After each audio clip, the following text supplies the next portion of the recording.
Um tempo atrás, numa viagem de avião, eu sentei confortavelmente numa poltrona da classe econômica e uma senhorinha se sentou do meu lado. Ela se virou para mim, toda simpática, e perguntou: "Você não é o menino da Lava Jato?" Muitas pessoas nos param na rua para dizer: "Não desistam, vocês nos representam, perseverem." E essa senhorinha simpática virou sorrindo para mim e disse: "Ah, meu filho, isso aí não vai dar certo." Ela me fez lembrar daquela hiena Hard dos desenhos animados. Você lembra? O que mesmo que ela falava? Ó céus, vida, ó azar, isso não vai dar certo. Você conhece alguém assim, que perdeu as esperanças? Que acredita que o Brasil não tem jeito? É possível nós vencermos a desesperança e nós derrotarmos a grande corrupção impregnada nas nossas instituições. Mas isso depende de nós.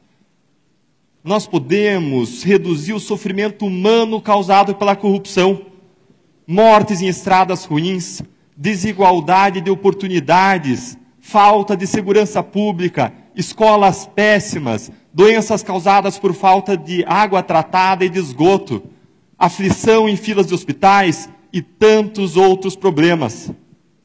Lutar contra a corrupção é uma questão de justiça social, de compaixão e de realização de direitos humanos. Por isso, hoje nós vamos falar sobre sonhar, perseverar e ousar na luta contra a corrupção no Brasil. Bom, eu vou começar pelo sonho. Quando eu saía da faculdade, há 15 anos atrás, eu tinha um sonho de um Brasil melhor. Mas mais do que isso, eu queria contribuir para ele.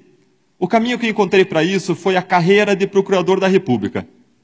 Meu objetivo era, nos casos criminais, alcançar a justiça e, com isso, ajudar a evitar a roubalheira e recuperar o dinheiro desviado. Em 2004, eu tive o meu primeiro grande caso de corrupção. Identificamos mais de 70 funcionários fantasmas na Assembleia Legislativa do Estado do Paraná. O dinheiro dos salários era desviado pelo esquema. Passados mais de 13 anos, adivinhem o que aconteceu?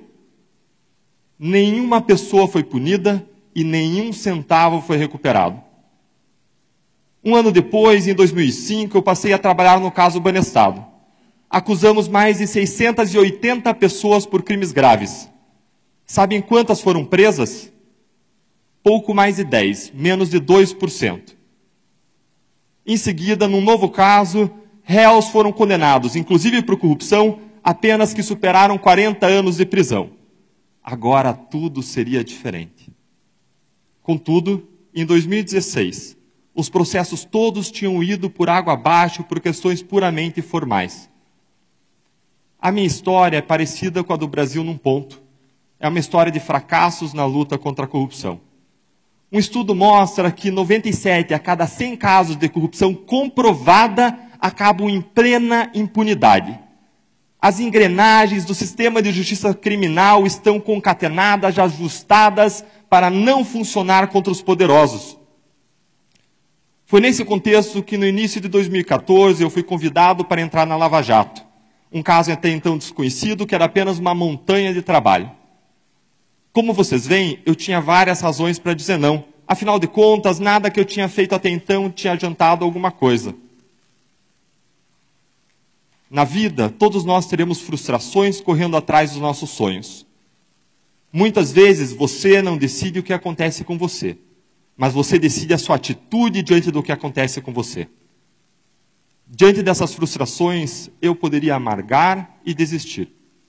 Mas eu decidi não desistir. Eu decidi perseverar e aceitei o convite. Isso me deu o privilégio de fazer parte de uma grande equipe de agentes públicos que decidiu ousar por meio de um novo modelo de investigação. Com o trabalho inovador dessa equipe, o apoio da sociedade e uma série de sortes, foi possível avançar contra a corrupção e revelar um imenso esquema criminoso. Como esse esquema funcionava?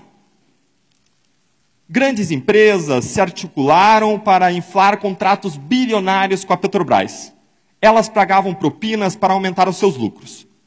Do outro lado, o interesse de agentes públicos casava com o desses empresários. políticos e partidos escolhiam a dedo funcionários, altos executivos da Petrobras, justamente para que eles arrecadassem propinas. O suborno fluía para campanhas eleitorais e para o bolso dos envolvidos. Os recursos iam dos empresários até os agentes públicos por meio de lavadores de dinheiro profissionais, que faziam o dinheiro sujo parecer limpo. As investigações comprovaram o pagamento de mais de 6 bilhões de reais em propinas e os prejuízos da Petrobras são estimados em até 42 bilhões. Como resultado, apenas em Curitiba, 282 pessoas foram acusadas por crimes como corrupção, lavagem de dinheiro e organização criminosa. 107 já foram condenadas a penas que somam mais de 1.600 anos de prisão. Muitas dessas pessoas eram e são poderosas. Dentre eles, 6 ex-parlamentares, um ex-presidente da Câmara dos Deputados. Em Brasília, apenas a colaboração da Odebrecht implicou quase 1/3 dos senadores e ministros e quase metade dos governadores. Além da punição aos criminosos, estão sendo recuperados aos cofres públicos mais de 10 bilhões de reais, quando a regra no Brasil é não recuperar nenhum centavo. O que a Lava Jato revelou na Petrobras já é muito grave. Mas as provas trouxeram à tona um monstro ainda mais assustador. Esquemas semelhantes estavam espalhados em vários órgãos federais, estaduais e municipais. Descobriu-se que políticos e partidos desonestos escolhem para cargos de direção de órgãos públicos pessoas incumbidas de arrecadar propinas. O dinheiro enriquece os criminosos e financia caras campanhas eleitorais garantindo a reeleição. Ou seja, a corrupção alavanca a permanência dos corruptos no poder, o que gera mais corrupção, o que gera mais permanência dos corruptos no poder, formando-se um círculo vicioso que deturpa a democracia e torna a sociedade brasileira prisioneira da corrupção. O esquema da Petrobras, portanto, é apenas a ponta de um gigantesco iceberg. Estima-se que a corrupção desvia no Brasil 200 bilhões de reais por ano. Bilhões! Isso me traz a um ponto fulcral. Não importa se você é de esquerda, de direita, de centro, de cima, de baixo, de lado, você tem algo importante para fazer com 200 bilhões. Você poderia, por exemplo, triplicar o orçamento federal em saúde ou em educação, ou multiplicar por 5 tudo que se investe em segurança pública no nosso país. Se você quer um país melhor, não há como alcançá-lo sem nós enfrentarmos esse problema. E pela primeira vez as coisas começaram a dar certo. Agora, o que a Lava Jato faz é um diagnóstico. Mas não basta diagnóstico, nós precisamos de tratamento. A corrupção sistêmica pode ser comparada ao apodrecimento de maçãs em um barril. O problema não é resolvido simplesmente retirando as maçãs podres. É preciso mudar as condições de luz, temperatura e umidade que fazem as maçãs apodrecerem. Muitas pessoas acreditam que a Lava Jato vai transformar o Brasil, mas é preciso ir além da Lava Jato. Isso nos leva ao final do ano de 2014, quando, para atacar causas centrais da corrupção, foram desenvolvidas propostas legislativas que ficaram conhecidas como 10 medidas contra a corrupção. Elas foram uma iniciativa inédita e ousada do Ministério Público em conjunto com a sociedade civil. O seu objetivo era prevenir a corrupção, reduzir a impunidade e recuperar o dinheiro desviado. Elas alcançaram o apoio de mais de 2 milhões de brasileiros que, por meio das suas assinaturas, as tornaram um projeto de lei de iniciativa popular.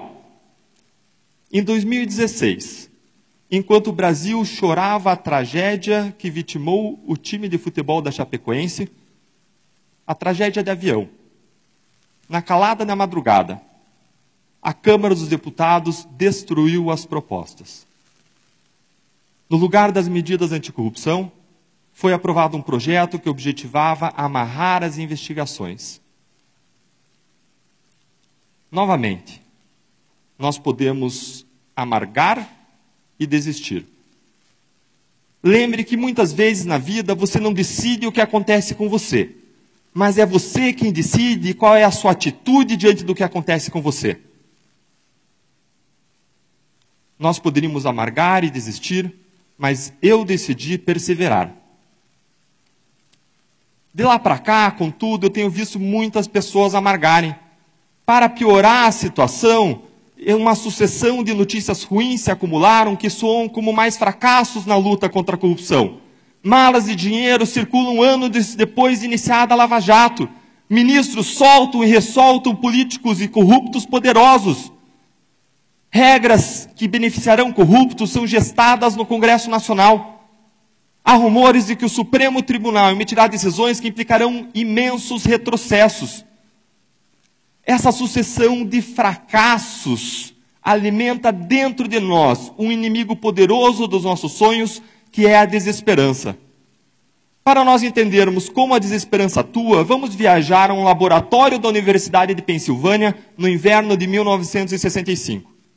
Lá, pesquisadores começaram um experimento com cachorros, que, embora seja desagradável e eticamente questionável, tem uma preciosa lição a nos ensinar.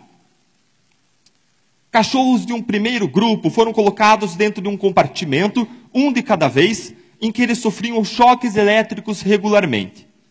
Eles eram capazes de parar os choques tocando um painel com o seu focinho, o que eles aprendiam de modo rápido. Já os cachorros de um segundo grupo foram colocados dentro do mesmo compartimento, mas nada que eles fizessem era capaz de parar os choques. Em seguida, os cientistas colocaram os mesmos cachorros dentro de um novo compartimento, com duas partes separadas por uma pequena cerca. Uma parte dava choques e a outra não. Agora os cachorros foram colocados de um lado da cerca e bastava pular para o outro lado para que eles escapassem dos choques. Adivinhem o que aconteceu quando os cachorros do experimento anterior foram colocados nesse compartimento duplo? Os cachorros do primeiro grupo, aqueles que tinham sido capazes de parar o choque, rapidamente pularam a cerca.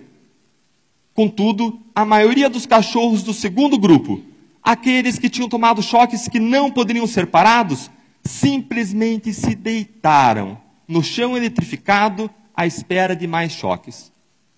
Eles não tentaram pular a cerca nem qualquer outra solução. Eles se renderam.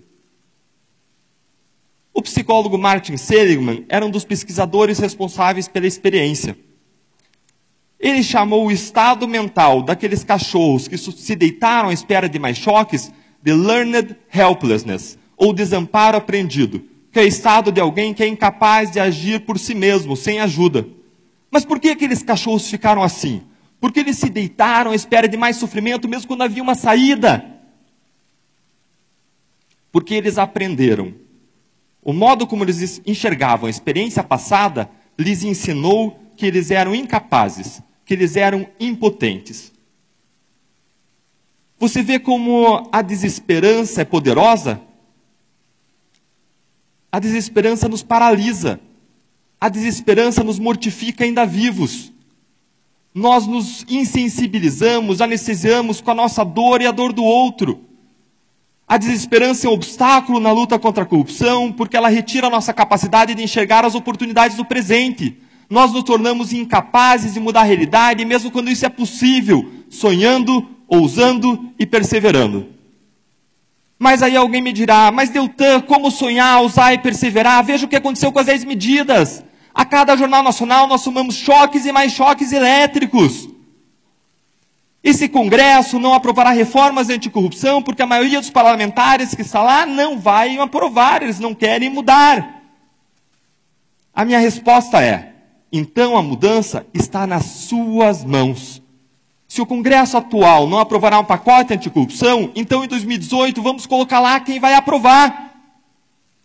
Enquanto nós conversamos, aliás, entidades respeitadas da sociedade civil estão seguindo, sonhando, ousando e perseverando. Elas articulam uma grande campanha anticorrupção para 2018. Várias delas estão desenvolvendo um super pacote anticorrupção para promover a integridade no ambiente público e privado. Esse pacote vai além das 10 medidas e aproveita grande parte delas, propondo ainda, por exemplo, melhoras nas licitações, na transparência, no sistema político eleitoral, na educação de crianças e jovens e nas regras de compliance. Ele será submetido a uma discussão ampla e aberta com a sociedade civil, E se for aperfeiçoado e aprovado pelo Congresso, revolucionará a luta contra a corrupção no nosso país. A estratégia agora não é mais coletar assinaturas. É escolhermos como novos senadores e deputados apenas os candidatos que possuem um passado limpo, tenham um compromisso com a luta anticorrupção, têm um compromisso com valores democráticos e, além disso, o que é importantíssimo nesse momento do nosso país, apoiem o pacote anticorrupção. A ideia agora é nós tomarmos o endosso ao pacote como um critério inafastável para o voto que o cidadão conjugará com outros critérios da sua preferência. Não se trata mais de apenas uma campanha de voto limpo. Agora nós selecionaremos candidatos que nos levarão a um conjunto de leis que incentivarão a integridade, as quais com o tempo nos levarão a candidatos mais íntegros, o que tende a nos levar a novas leis que incentivam a integridade, inaugurando um novo círculo, agora um círculo virtuoso para o futuro. O meu maior medo é que alguns de nós, muitos de nós, como aqueles cachorros que se deitaram à espera de mais choques, não percebamos que em 2018 existe uma cerca baixa sendo colocada perto de nós. Nós podemos dar um grande salto contra a corrupção no Brasil. Talvez você esteja achando tudo isso muito bonito, mas queira me dizer, como aquela senhorinha do avião, ah, meu filho, isso aí não vai dar certo. Se você perdeu as esperanças, eu quero dizer que eu entendo você, mas eu quero propor um exercício mental. Pense na pessoa que você mais ama na face da terra. Talvez a sua mãe, ou o seu filho, o seu marido ou sua esposa.